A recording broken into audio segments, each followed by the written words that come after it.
Hi everyone, welcome back. This is our third or fourth video on the same bottle, and we are now at the point of adding the jewelry.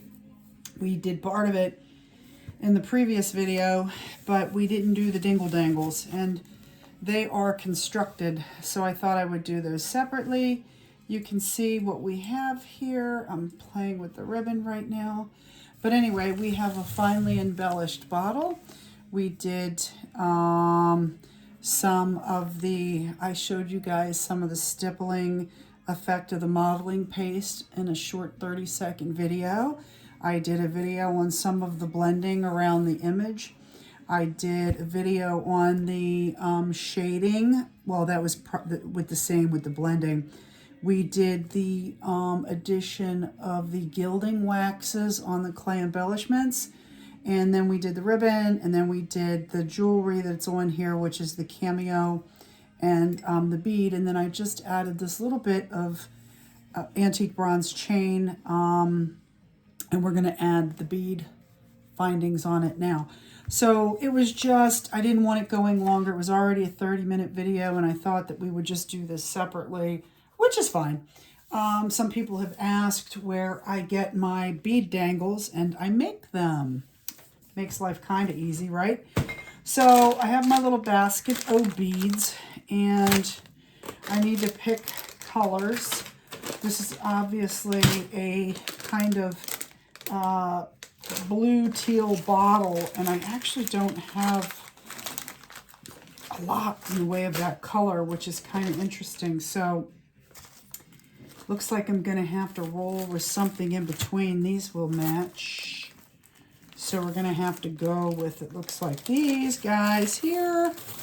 And we're going to have to go with, I'm going to have to get me some, I can do crystal beads because we have the crystal bead findings. So I have these lovely crystal beads or glass beads, whatever you want to call them. So this size would work with these. See what we're doing here?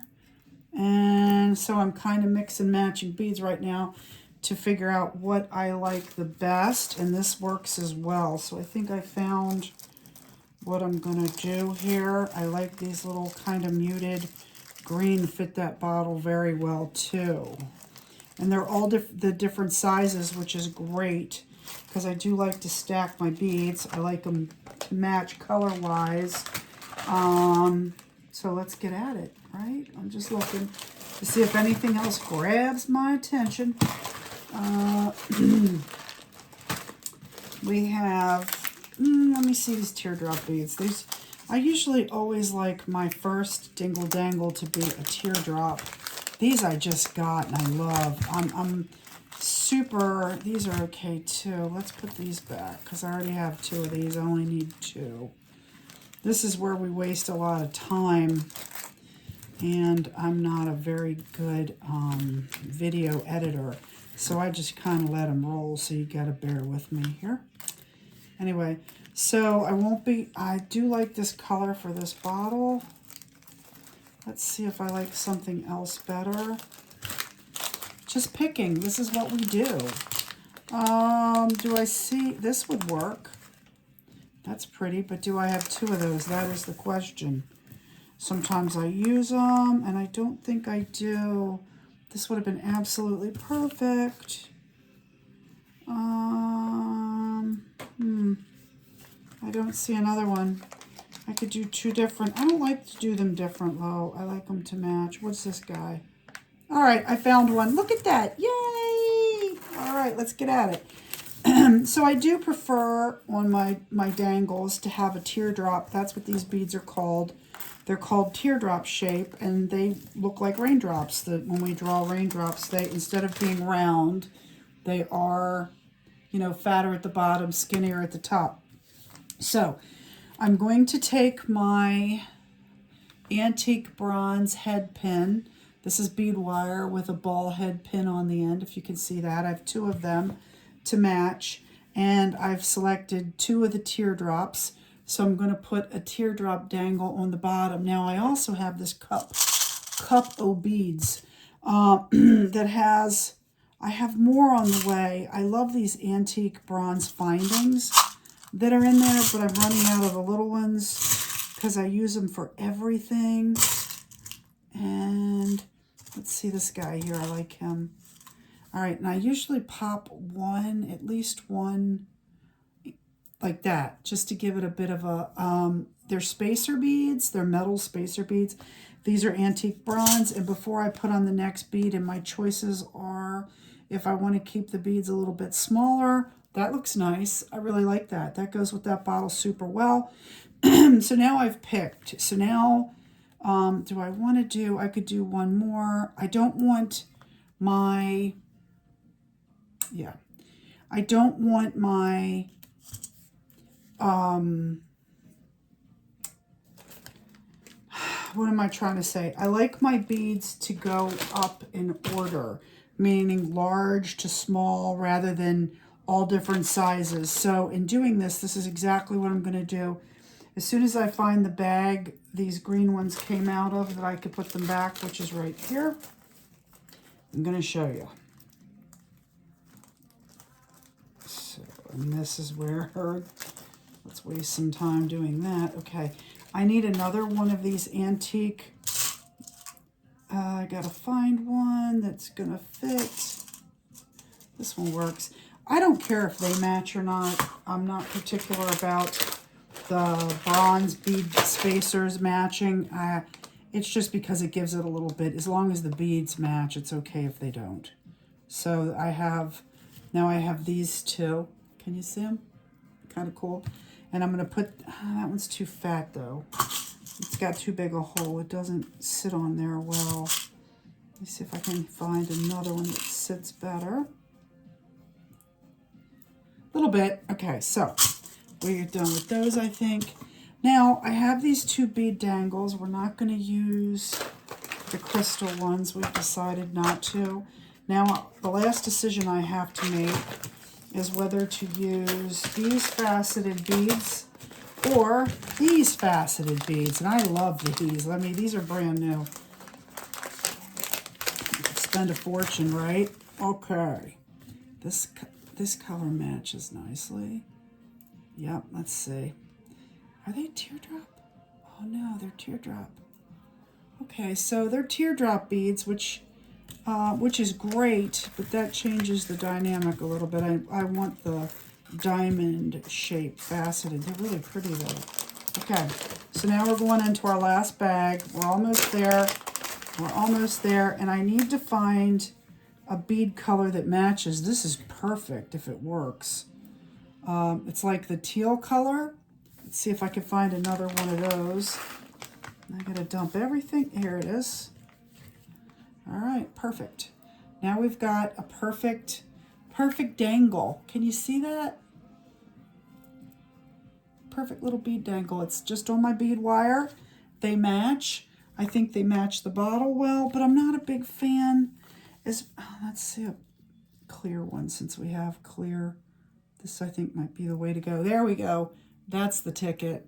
I wanted to match the bottle, and even though I like those teal very much, I just need one more and I got it. I've said this before in other tutorials. I don't pick my colors. The bottle picks my colors. And what I mean by that is that I like things to match or be complementary or contrasting. You don't want things that are too similar yet not alike. And that's where color gets, God, I could spend probably an entire video just on picking, just on choices of what to pick. Anyway, this is my dingle dangle. It consists of 4 beads, a teardrop bead, a bronze spacer bead, then a teal kind of faceted round or oval bead, and then a clear diamond faceted bead. And all we're going to do, if you work with jewelry, you have these. If you don't, you should get them. They are round jewelry pliers. They make loops. That's exactly what they're designed to do. And all you do is you take your bead wire like such, bend it 90 degrees in any direction, doesn't matter. Now the beads kind of can't fall off. Then you go up a tiny bit on the bead and you just go up the plier that's round and turn, and it creates a loop. See what it's doing there? It's automatically creating that loop. And that's how you close this. You're gonna, I'm not a big fan of this bead wire. It's too thin. The gauge is too thin. But anyway, you're creating a loop, if you can see that. See the loop? We're creating a loop. And then we're going to cut off the excess with our, I have all the little tools. You might not have the little tools. The other thing is you want to make sure that your bead dangle is straight. So just want to turn that. I'm looping it around, and then I'm going to cut it. See my loop? Can you see my cute little loop? I hope you can. And then I'm just going to trim off the excess so I can close the loop when I put it on the bottle. You cut it off, okay? Oh, I left a whole bunch. I didn't. Okay. So I've cut off the excess. Can you see it? I have this cute little loop.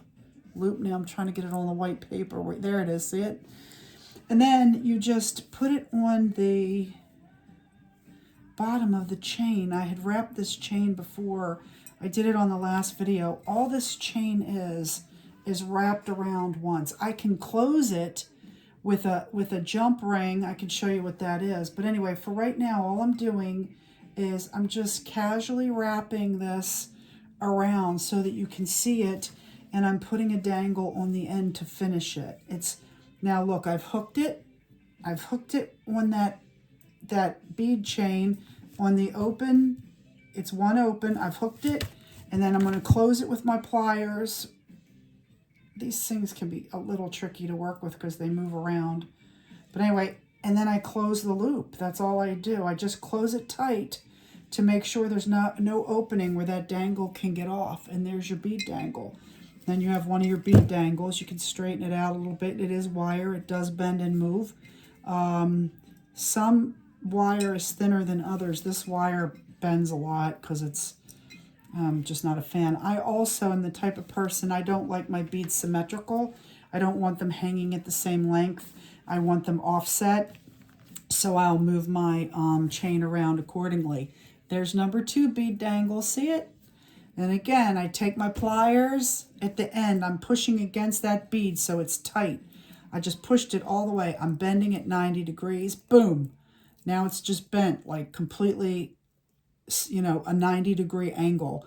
And then I'm going to grab it a little farther back and hit my roll. I'm rolling my pliers. That's all I'm doing. And in rolling my pliers, it's creating a loop. Now you can do this without having loop pliers. It's just your loop will be awkward, but that's fine. Nobody's looking at those things that closely.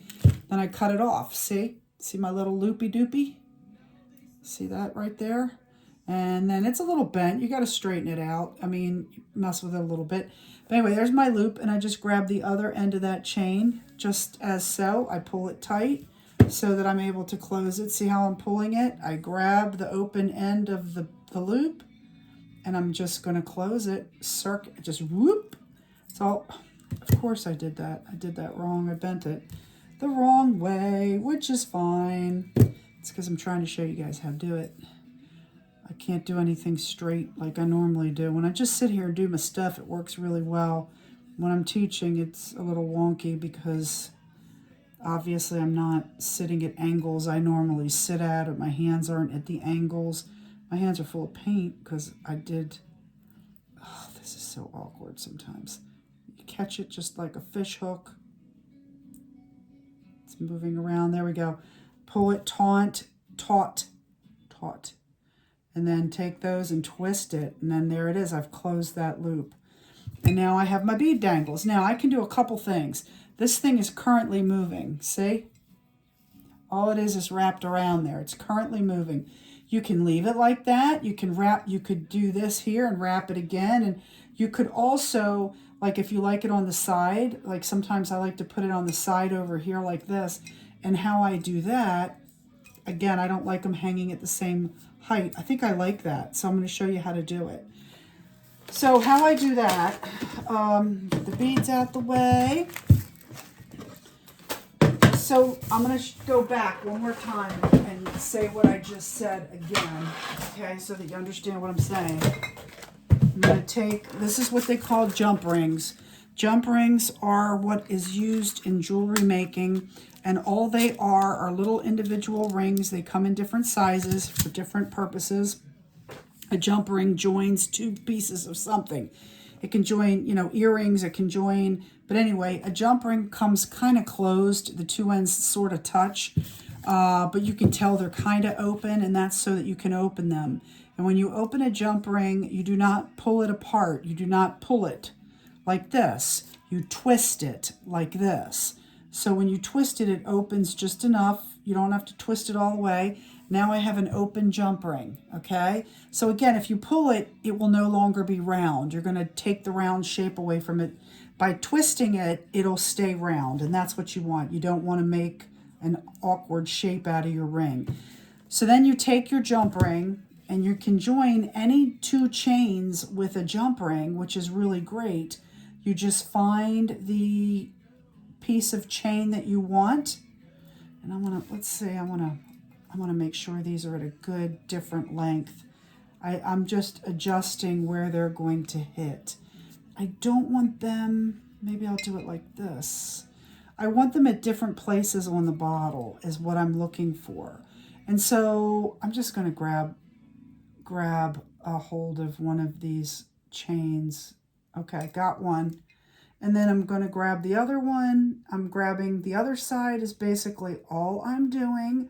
I am connecting the two chains together with one jump ring. And by doing that, oh, I lost. This is so awkward sometimes to see. Oh, there it is. Okay. Sugar. Ah!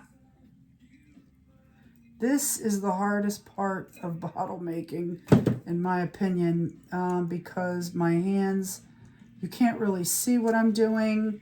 I can try to let you see what I'm doing.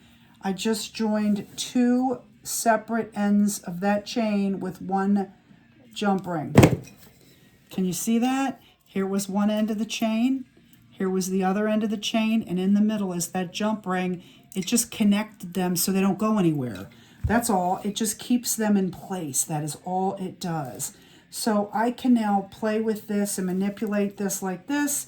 Now these two will stay on the side. They move, but they don't slide off. And that kind of is a little bit better than when they're on the each side. Anyway, and since I already have this, which is symmetrical, and the centerpiece, I kind of like what we did here. So that's it. It's not complicated. It's tricky, but it's not complicated. It's just awkwardness with the hands, using the right tools and so forth. But there we have it. There is our beautiful, beautiful findings. We have our mermaid topper. I did a tutorial on that already. So there's several different videos on this particular bottle, going from just the 30-second of putting the paste on in the corners, this was that bottle, to embellishing the clay, to how I adhered the rhinestones with the bead glue. So please, I hope you watch them all. Thanks for tuning in. I hope you got something valuable out of it. I look forward to your questions. I try to answer them all. Thank you guys for watching. Have a fabulous day. Take care now. It's Teresa with Indigo Moon. Bye. Love, love.